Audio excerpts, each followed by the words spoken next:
Ótimo, então. Sejamos todos bem-vindos. Hoje o palestrante é o nosso irmão Francisco Vasconcelos. Pinheiro. Francisco Pinheiro. Eu vou projetar aqui a leitura de harmonização.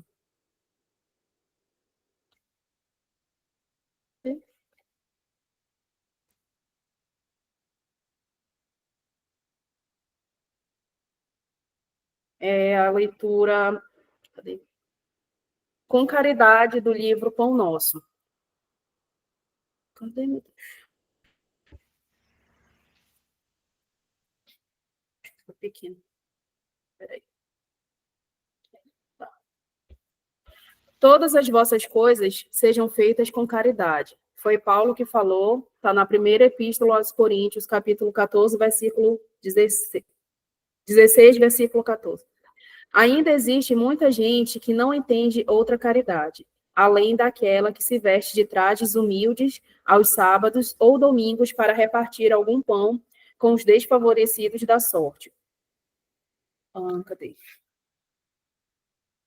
Que aguarda calamidades públicas para manifestar-se ou que lança apelos comovedores nos cartazes da imprensa. Não podemos discutir as intenções louváveis desse ou daquele grupo de pessoas. Contudo, cabe-nos reconhecer que o dom sublime é de sublime extensão. Paulo indica que a caridade, expressando o amor cristão, deve abranger todas as manifestações de nossa vida. Estender a mão e distribuir reconforto é iniciar a execução da virtude excelsa. Todas as potências do espírito, no entanto, devem ajustar-se ao preceito divino, porque há caridade em falar e ouvir, impedir e favorecer, esquecer e recordar. Tempo virá em que a boca, os ouvidos e os pés serão aliados das mãos fraternas nos serviços do bem supremo. Cada pessoa, como cada coisa, necessita de contribuição da bondade de modo particular. Homens que dirigem ou que obedecem reclamam-lhe o concurso santo, a fim de que sejam esclarecidos no departamento da casa de Deus em que se encontram. Sem amor sublimado, haverá sempre obscuridade, gerando complicações. Desempenha tuas mínimas tarefas com caridade, desde agora. Se não encontras retribuição espiritual no domínio do entendimento, em sentido imediato, sabes que o Pai acompanha todos os filhos devotamente. Há pedras e espinheiros, fixa-te em Jesus e passa. Deixa eu ver aqui. Fazer a nossa prece. Senhor Jesus, aqui estamos reunidos para esta palestra. Auxilia-nos, Senhor, a entender o que aqui for dito. Auxilia o nosso irmão e que assim seja. Pode vir, seu Pedro. O senhor vai ficar sentado? Isso.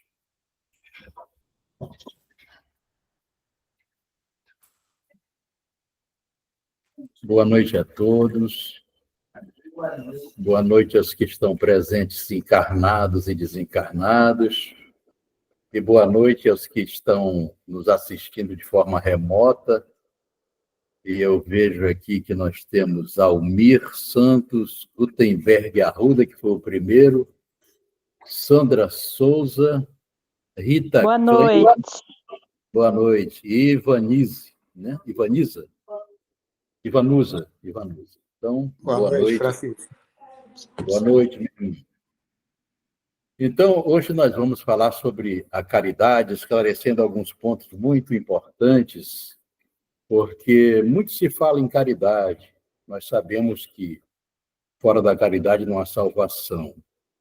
Mas o que é realmente a caridade? É um ato de amor, mas o amor no seu sentido ágape. E é isso que nós vamos conversar um pouco hoje. Eu lembro que, há algum tempo atrás, quando a Fundação Allan Kardec fazia uma sopa aos domingos de manhã e recepcionavam o pessoal em situação de rua, ela pedia que a gente dirigisse algumas palavras para eles do Evangelho. E tinha um tema que vocês conhecem, que é a caridade material e a caridade moral.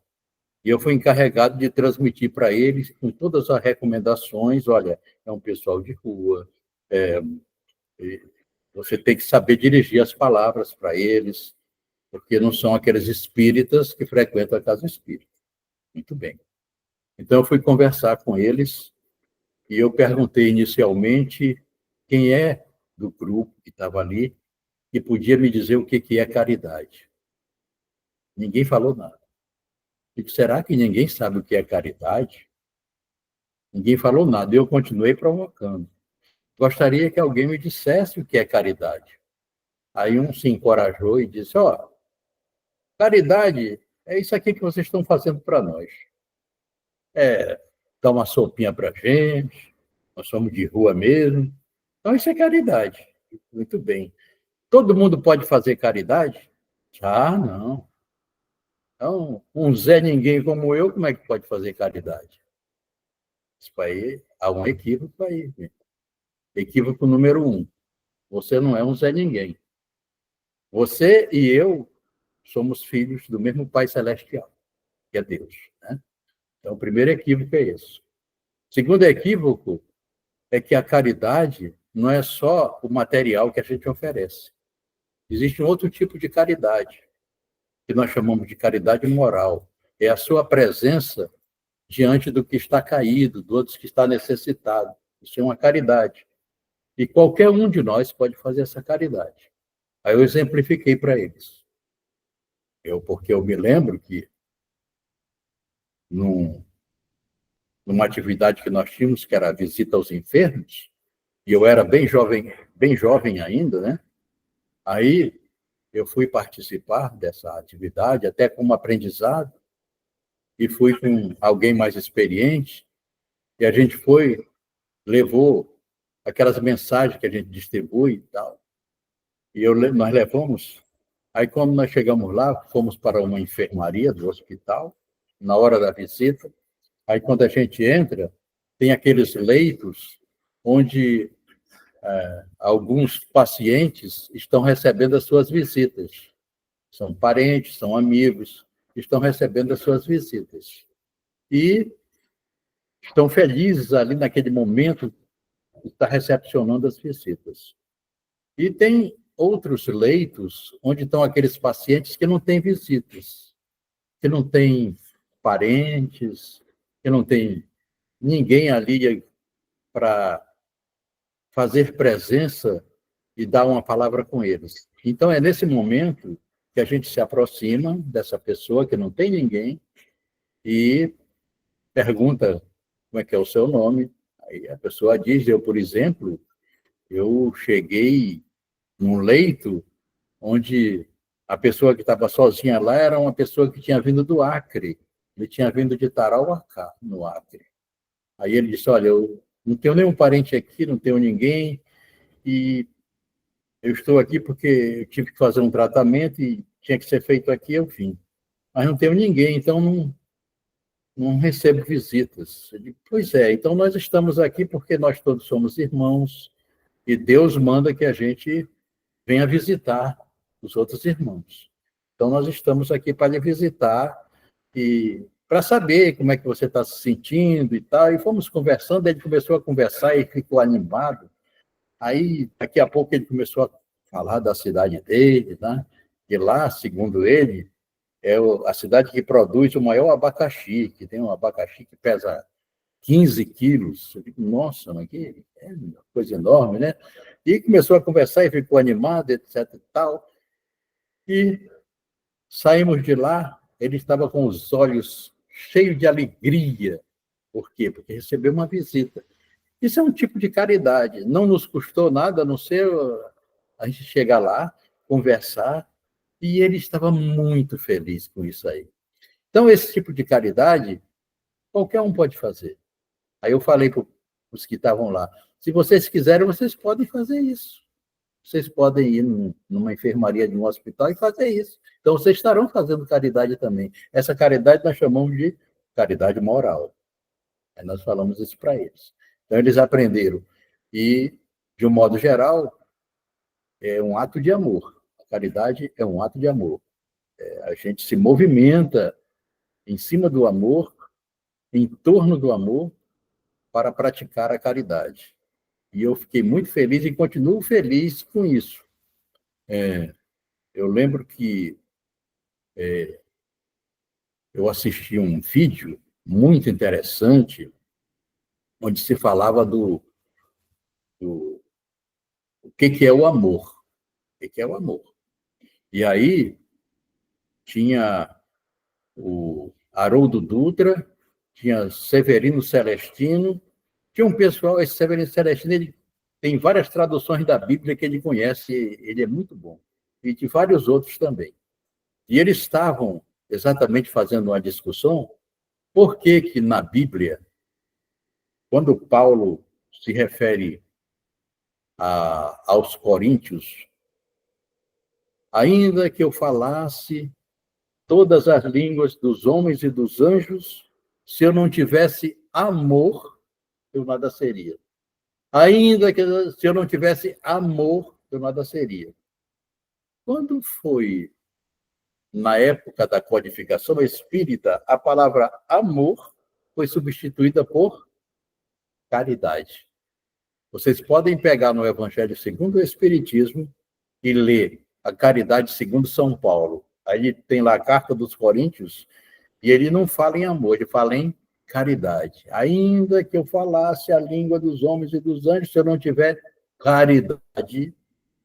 Agora, por que que os espíritos da codificação alteraram de amor para caridade? É que, em realidade, o amor tem várias conotações. E as pessoas têm ideias variadas de amor.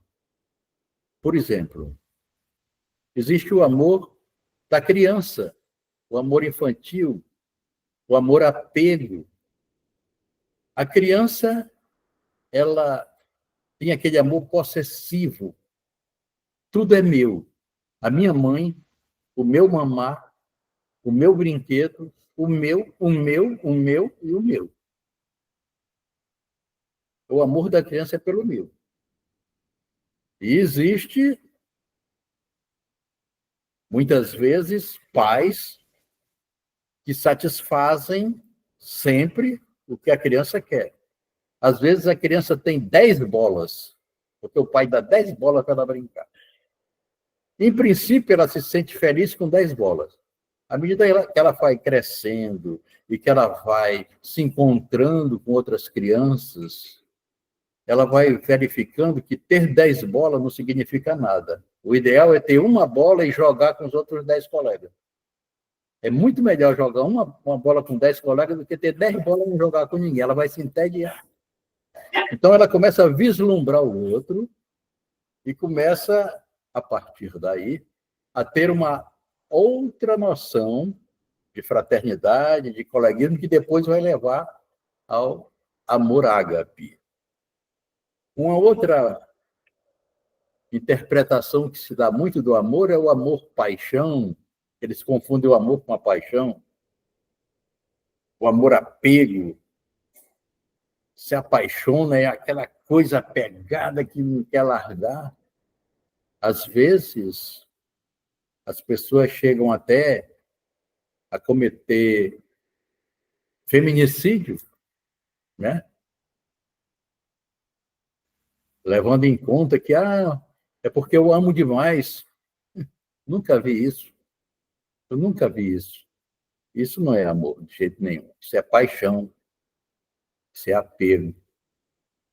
O apego é muito diferente do amor. O apego diz assim, eu quero que tu me faças feliz. Isso é o apego.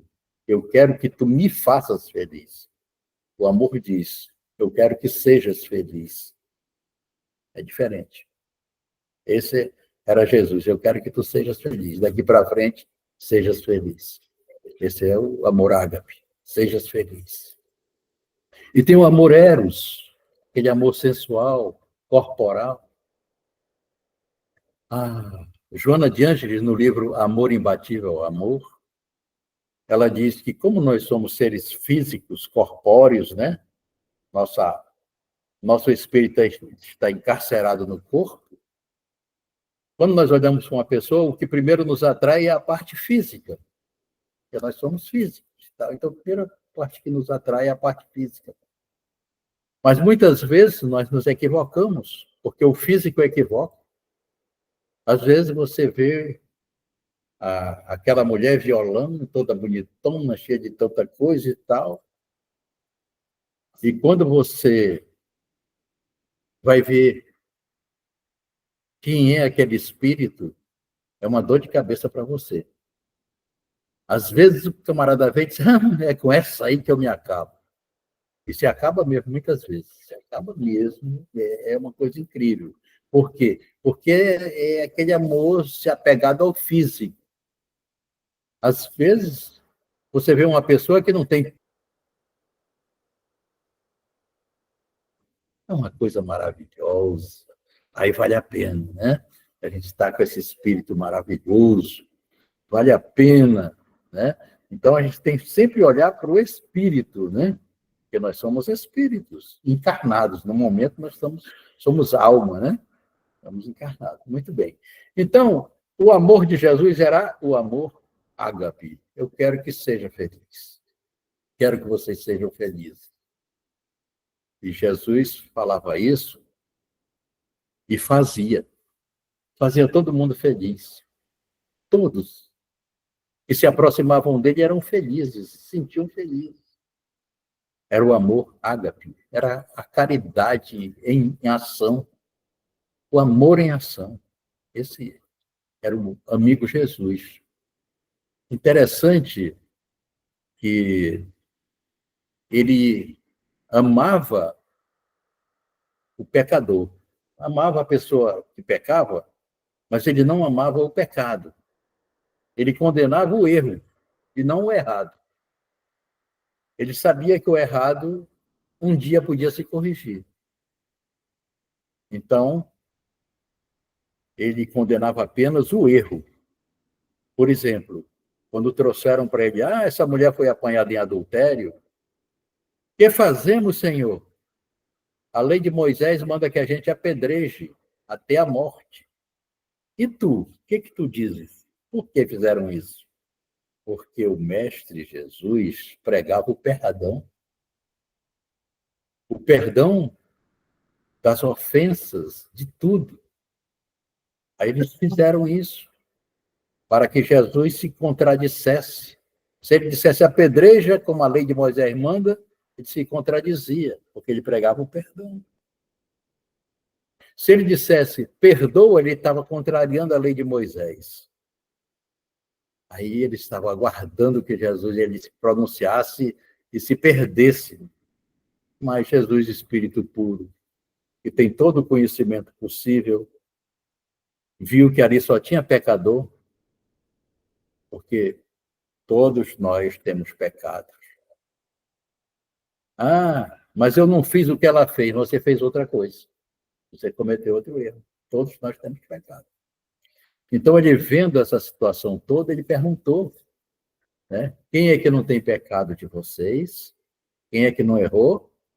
Quem não errou, atire a primeira pedra. Então, ninguém lançou a primeira pedra.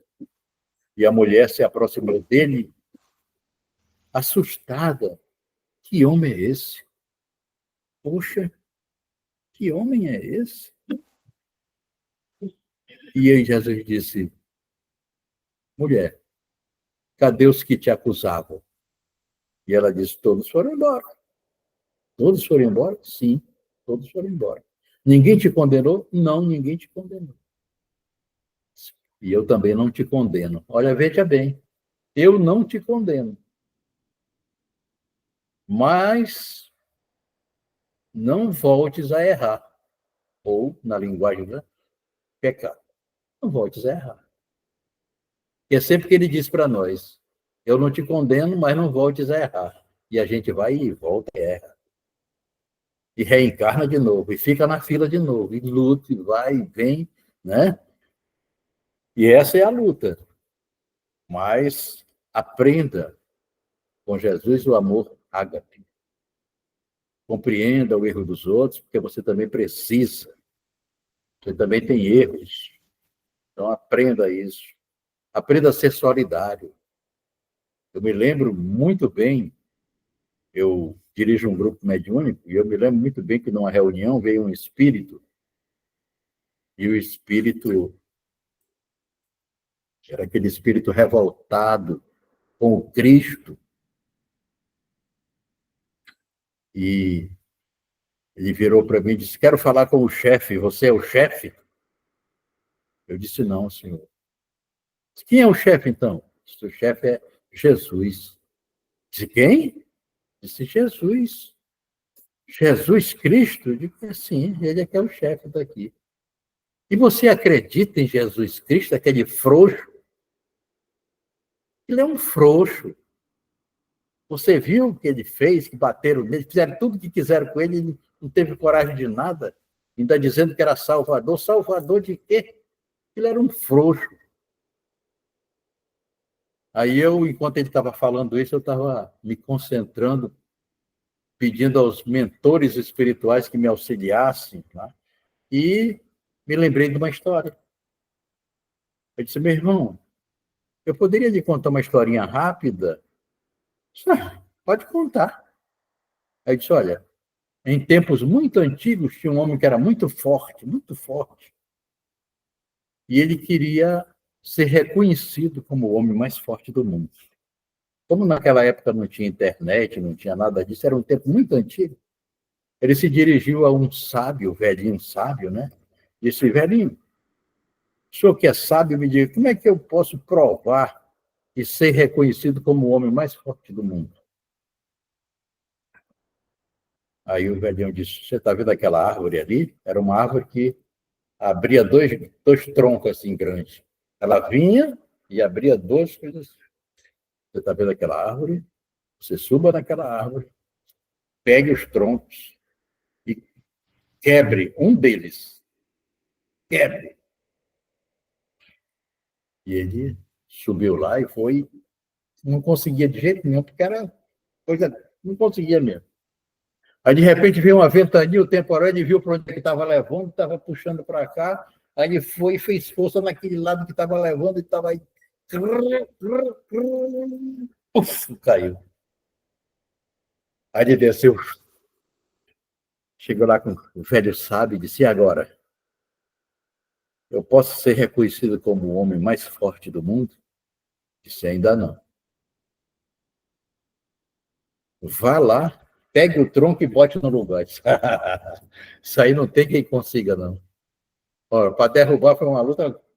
Como é que eu vou levar uma luta? Não tem quem faça isso. Aí o sábio disse: pois é, meu filho, o homem mais forte do mundo não é o que derruba, não é o que quebra. O homem mais forte do mundo é o que reergue o caído, é o que levanta os que estão caídos. E meu irmão, voltando ao Espírito, quem levanta os caídos é o nosso irmão Jesus. Ele é o homem mais forte do mundo. E o Espírito, de repente, através da médium, começou a chorar. Ele começou a compreender, ele sentiu e começou a compreender. Então, esse é Jesus, o homem mais forte do mundo. E perguntado a ele sobre caridade, aí ele deu aqueles 3 itens que vocês conhecem, o famoso BIP. Todo espírita conhece o BIP. A caridade, segundo Jesus, são 3 coisas. Primeiro, benevolência para com todos. Segundo, indulgência para com os erros dos outros. Terceiro, perdão das ofensas. Então, vamos de uma por uma. Benevolência para com todos. O que é ser bom para com todos? É a qualidade do bom. O que é bom para todo mundo. Se este computador aqui é bom para mim, ele é bom para a Caritas e é bom para todos vocês aqui, para os que estão assistindo lá, porque ele é bom, é a qualidade dele. Quem chegar e for trabalhar nele, ele é bom, porque ele é bom. Então, Jesus dizia: seja bom para todos, benevolência para com todos. Então, você seja bom para todos. Não seja bom para um e mal para outro. Não. Então, você não é bom. O que é bom para todos. Se o meu relógio é bom, ele é bom no meu braço, é bom no braço do rei da Inglaterra, é bom no braço de qualquer pessoa. Ele é bom, porque a qualidade dele é boa. Então, se eu sou bom em qualquer momento. Há momentos em que as pessoas dizem, você é um anjo. Eu digo, mas é só nesse momento aqui. Tem momentos que nem sempre dizem isso, né? Agora, eu vou me esforçar para ser um anjo. Eu quero chegar ao anjo, né? A gente sabe que vem lá desde o início até o arcanjo. Nós vamos chegar lá. Nós vamos evoluir, chegar lá até o arcanjo. Então, isso aí é ser bom para todos. Muito bem. Os espíritos, as almas devotadas ao bem, está no capítulo da perfeição do Livro dos Espíritos, é muito interessante. As almas devotadas ao bem, elas só fazem o bem. É 24 horas trabalhando no bem. Todo o tempo trabalhando no bem. E Kardec perguntou aos espíritos da codificação, elas nunca se exasperam? Não tem aquele momento, não, que todo mundo trabalha no bem, vai na casa espírita, faz aquilo, mas tem aquele momento lá que a gente, puxa, fica exasperado, né? Certas pessoas que fazem com que a gente perca a paciência, né? Aí, Kardec perguntou, elas nunca se exasperam? Se não, porque fazer o bem para elas se tornou um hábito. Então, ser bom, fazer o bem, é um hábito diário delas. Então, elas só sabem fazer isso, só o bem. Não tem outra coisa, só o bem, só fazem o bem. É importante isso. Então, eu sempre dou um exemplo do carro, né? Quando você pega o carro, aí você vai passar, vou aprender a dirigir. Quando vai aprender a dirigir, todo mundo se treme, né? A marcha manual, né? Marcha manual. Como é que começa? Primeiro é a marcha primeira, a primeira marcha. E quando é que eu vou passar a segunda? E daqui a pouco passa a segunda, e a terceira, a quarta, e como é que é e tal. Uma dificuldade, a pessoa fica com aqueles problemas todos e tal, preocupado, mas vai indo, vai indo, vai indo. Depois de 20 anos dirigindo, a pessoa chega em casa, não sabe nem que marcha passou, não sabe nem como é que foi, porque virou um hábito. Então vamos começar a passar marcha para o bem, até virar um hábito que a gente nem percebe. A gente é bom naturalmente. Virou um hábito. As almas devotadas ao bem são assim. Então a benevolência para com todos faz parte dessas almas devotadas ao bem. Um dia nós chegaremos lá. Por enquanto nós estamos passando marcha, né? Passando marcha para o bem, mas nós vamos chegar lá, Deus quiser. Então, benevolência para com todos é o primeiro ato da caridade. Ser bom para todos. Primeiro ato. Segundo, é a indulgência para com os erros dos outros. Você vê que Jesus foi indulgente, naquele exemplo que eu dei da mulher que foi apanhada em adultério, ele deu exemplo, ele foi indulgente. Por quê? Porque todo mundo erra. Então é por isso que a gente tem que ser indulgente para com os erros dos outros. Porque nós também temos os nossos erros. Senhor, perdoai o meu erro, assim como eu perdoo o erro do outro. Olha bem o que está dizendo. Perdoa a minha ofensa, assim como eu perdoo o que me ofendeu. Olha bem o que tu estás dizendo. Né? Você tem que ser indulgente para com o erro do outro. É importantíssimo a indulgência. A indulgência ela se dá para o forte e para o fraco. Para o forte, para ele se tornar mais resistente, mais animado em trabalhar, mais fortalecido em trabalhar. E o fraco, para que ele se fortaleça, para que ele cresça. Então, a gente tem que ser indulgente, tanto para um como para outro. Jesus, não só ele atendia o Zaqueu, como atendeu o Zaqueu, como atendeu os mais pobres também. Porque ele atendia a todos. Ele era bom para todos e indulgente para com os erros dos outros. Sempre soube compreender os erros dos outros. E o final, o perdão das ofensas, né? E nós sempre entendemos como sendo uma necessidade que está no Pai Nosso, na oração dominical, a oração do Pai Nosso. E, então, devemos ser indulgentes e devemos perdoar o erro dos outros, assim como o Pai perdoa nossos erros. Jesus era interessante, porque essa oração do Pai Nosso, ela, se você for estudá-la, ela é completa. Naquela época em que Jesus estava com os discípulos, Jesus se afastava, ia lá para o Monte das Oliveiras. Aqui nós não temos oliveiras, né? As oliveiras é que dão as olivas, as azeitonas, né? As oliveiras. Tinha muito lá na região dele. Então ele ia para o Monte das Oliveiras e lá ele orava ao Pai. Ou então ele ia para a beira do rio, ele se encostava numa pedra, no lago, e ele orava ao Pai. E os discípulos ficavam olhando ele orar. E diziam, o que será que ele ora? O que será que ele diz? Porque os discípulos também oravam, mas eles eram acostumados, porque eles seguiam a fé mosaica, eles eram acostumados a orar nas sinagogas, no templo de Jerusalém. Tinha que ter um intermediário, tinha que ter um padre, um sacerdote. E, de repente, Jesus se afastava e orava. Será que Deus estava ouvindo? Mas Deus não estava no templo? Deus não estava na sinagoga? Será que Deus estava lá nas oliveiras? Será que Deus estava na beira do lago? Será que Deus estava em qualquer lugar? Aí eles ficaram... Aí, por isso que se aproximaram e disseram, Senhor, ensina-nos a orar. A gente quer orar. Aí Jesus começou ensinando exatamente isso. Pai nosso que estás no céu.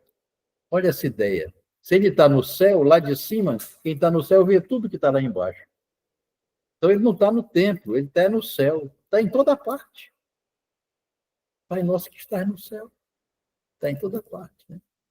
E já que nós estamos falando nessa parte das ofensas, tem aquela outra parte. Perdoa as minhas ofensas, Senhor. Assim como eu tenho perdoado os que me ofenderam. E é muito longo. Eu não vou falar sobre todo o Pai Nosso, mas é importante a gente tirar daí. E nós, então, compreendemos que a caridade é esse conjunto, é um conjunto de amor ágape. Difícil da gente entender, porque é muito difícil de entender. Olha só, você já deve ter ouvido uma música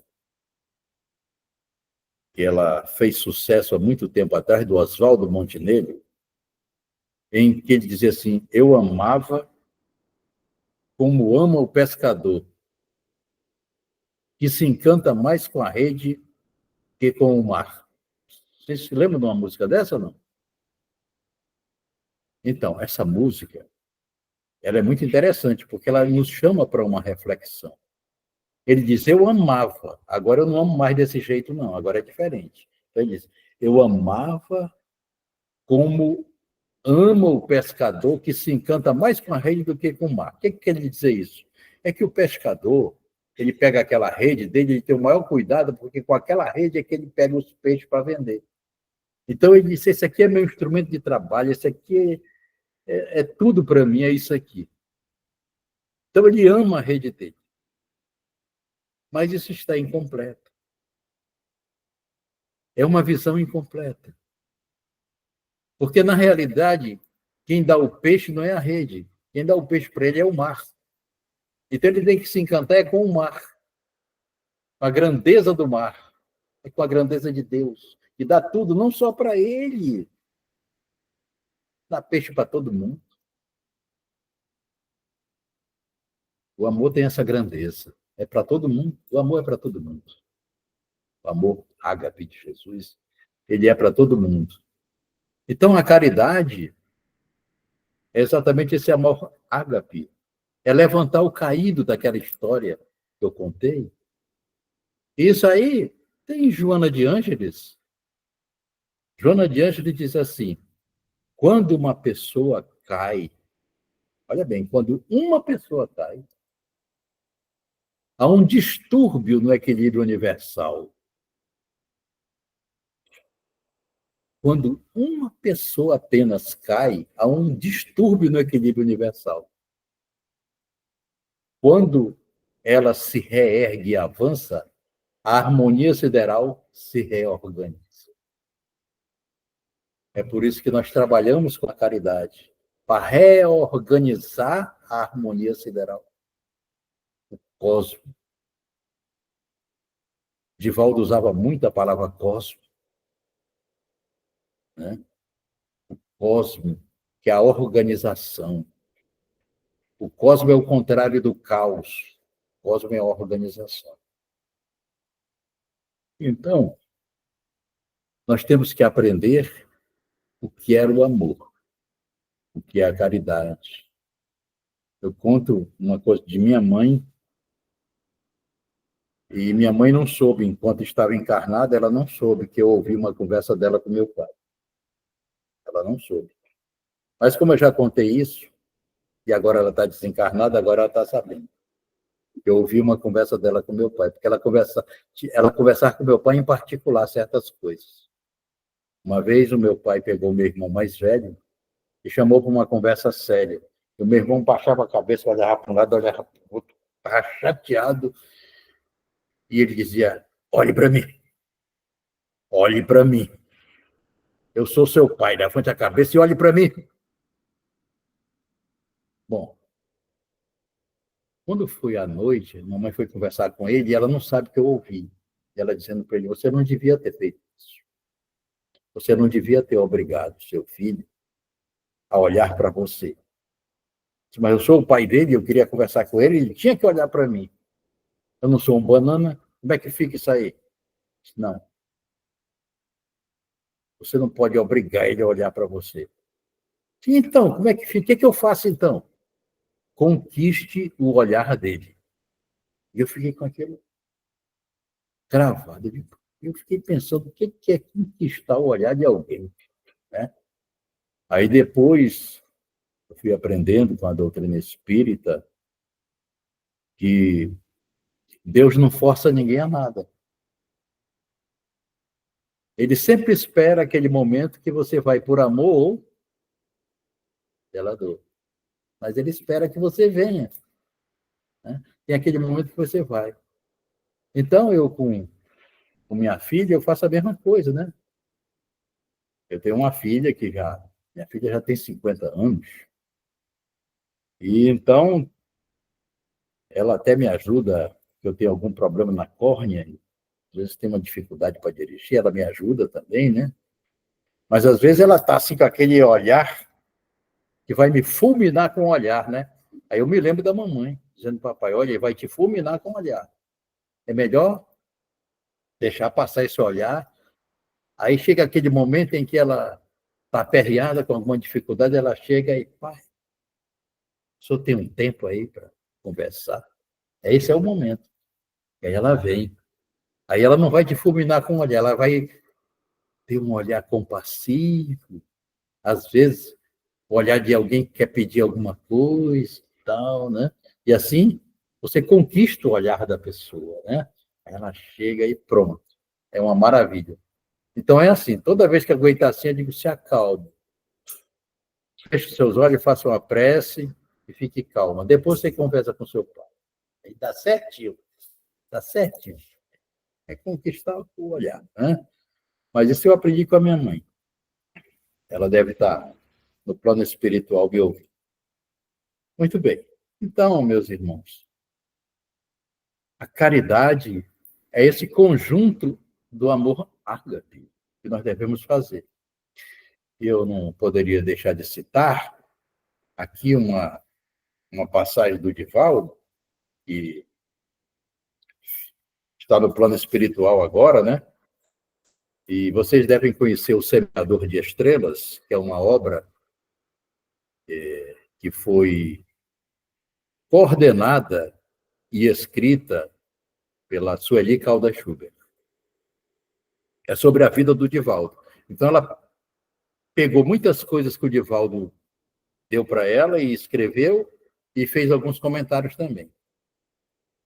E tem uma passagem, que é o capítulo 21 do livro, que ela chama Nome Escrito no Livro dos Céus. E é muito interessante essa passagem, que ela vai falar também do amor ágape, da caridade. Vocês sabem que o Divaldo ele fundou a Mansão do Caminho. O Divaldo nunca gerou nenhum filho, mas teve mais de 100 filhos que ele registrou, adotou e registrou como filhos dele, né? Então, foi um pai caridoso que cuidou de muita gente na Mansão do Caminho, que era a casa humilde que ele teve, que depois cresceu e virou a Mansão de Caminho. Então, tem uma passagem, um episódio na vida do Divaldo que ele conta, e está nesse livro Semeador de Estrelas, em que ele vai fazer uma referência a uma situação que ele se viu aperreado, porque uma senhora chegou com ele, com 4 filhos para ele tomar conta. Ora, ele não tomava conta do filho de ninguém. Aquelas crianças abandonadas, ele recebia, não tinha pai nem mãe, estava abandonado, ele recebia e cuidava. Era diferente. Mas aí tem a história que eu vou ler para vocês bem rapidinho aqui. Diz assim, é o Divaldo falando, tá? Está escrito aqui. O Divaldo dizendo, certa vez eu fui procurado no centro por uma senhora que me veio pedir ajuda. Ela se apresentou muito humilde e me falou, senhor Divaldo, eu vim aqui porque um frequentador desta casa espírita me mandou. Ele mandou procurar e perguntar ao senhor se o senhor pode internar meus 4 filhos. Olha, ele não podia fazer isso. Ela foi falando, contando a sua história. Eu estava muito cansado. Comecei a ficar angustiado com o problema dela. Eu ia ter que negar, pois não tínhamos mais lugar nem condições para os receber. Então, eu comecei a pensar, por que essa pessoa que a recomendou para mim não ajudou essa pobre criatura? Por que tem sempre que ser eu? Por que pensam sempre em mim para resolver o problema dos outros? Aí ele diz assim, enquanto eu fazia tais indagações mentais, Joana de Ângeles me apareceu. Apareceu a Joana de Ângeles, que todos vocês conhecem. Ao vê-la, eu disse, que bom que a senhora apareceu. Veja bem este caso. Eu vou ter que dizer um não para ela. Eu não posso fazer nada por essa pessoa. Ela ouviu a minha queixa e respondeu-me. Então, estás triste? Então estás triste porque alguém mandou que um necessitado te procurasse? Sim. Por que vou ter que negar? Sim, porque vou ter que negar. Não posso atender essa pessoa. Mas tu podes amá-la. Amá-la é o sentido ágape aqui. Não podes aquecer em relação ao pedido que ela te faz, mas podes amá-la. E ao invés de te angustiares ou de te impacientares, tem calma. Ela está te fazendo uma caridade. A caridade de aprenderes a ouvir. Aí ela fez uma pausa e, para me consolar, ela continuou. No Evangelho, tem um texto que diz, não vos alegreis porque se vos sujeitem os espíritos.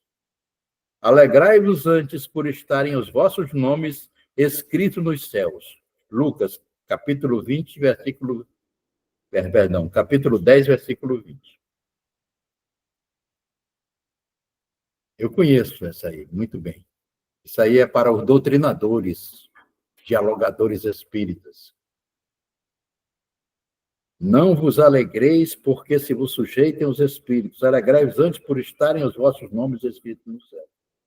Aí Joana continua e diz assim, quando o Senhor sabe que na terra alguém ama ágape, alguém está exercendo a caridade, que é o amor em ação, alguém está sendo útil, ele determina que os espíritos bondosos anotem o seu nome para que, numa emergência, saibam a quem pedir ajuda. Em nome de muita gente aqui, escrito lá em cima, hein? Esta pobre irmã chorou muito e pedia a Deus que lhe enviasse o socorro. Como ela estava em Salvador, os benfeitores espirituais procuraram, então, quem em Salvador lhe pudesse ajudar. Salvador, Bahia, né? Quem em Salvador pudesse lhe ajudar. Viram que em Salvador, na rua tal, estava anotado no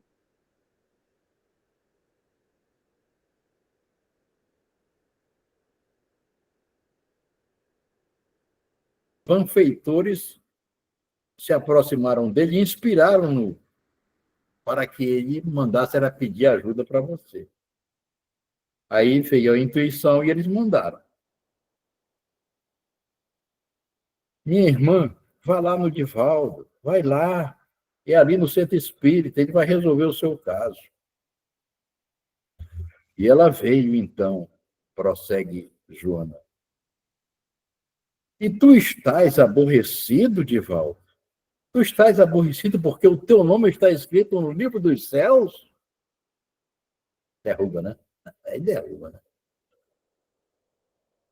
Mas, senhora, diz o Divaldo, só que eu quero pedir para o Nosso Senhor que não precisa exagerar muito nas pedidas, né? Mas a mulher me estava fazendo a caridade de contar o seu caso. Quando terminou, eu lhe expliquei. Minha senhora, receber as suas crianças eu não posso porque ela tem mãe. Eu não posso porque a senhora, como mãe, retirá-las é uma falta de caridade. Não posso separar o filho da mãe. Mas nós vamos estudar um jeito de ajudá-la sem retirá-los do seu convívio. A senhora me dá o seu endereço, explica onde é e iremos no sábado tentando solucionar o problema. Olha a caridade em ação, o amor em ação. Ela me olhou e disse: Ah, seu Divaldo, eu estava com tanto medo que o senhor quisesse mesmo ficar com eles. O que eu queria mesmo era uma colaboração para criá-lo, mas eu tinha vergonha de falar. Aí eu fiquei imaginando a caridade que essa mulher me fez, Divaldo dizendo. Nunca mais, isto foi há mais de 30 anos, eu me precipitei. Quando uma pessoa me procura com um problema, o mais difícil possível, eu me imagino na situação dela e penso, talvez, se eu estivesse no seu lugar, eu nem pediria. Talvez eu tomasse a força. Portanto, nesse trabalho, essas pessoas nos fazem a caridade, ensinando-nos a paciência, o desprendimento, o amor, enfim, porque a caridade é o amor em ação. Ok? Então, meus irmãos, eu tinha preparado isto para vocês. Os meus 50 minutos que eu dediquei, eu estou chegando a eles. Espero que tenha transmitido a mensagem com amor. Vocês tenham me entendido, me perdoem os lapsos, mas que o amor entre em ação, porque fora da caridade não há salvação. E qualquer pessoa pode se salvar, porque a caridade qualquer um pode fazer. Qualquer um. Que Jesus nos abençoe. Alguém deseja falar alguma coisa, alguma colocação? Pessoal do online. Então, nós agradecemos. Pode ficar, pode ficar. Nós agradecemos, né, a presença do nosso irmão. Eu vou pedir para o Almir fazer a nossa prece de encerramento. Pode ser, Almir? Posso sim. Ok, só fechar aqui o microfone.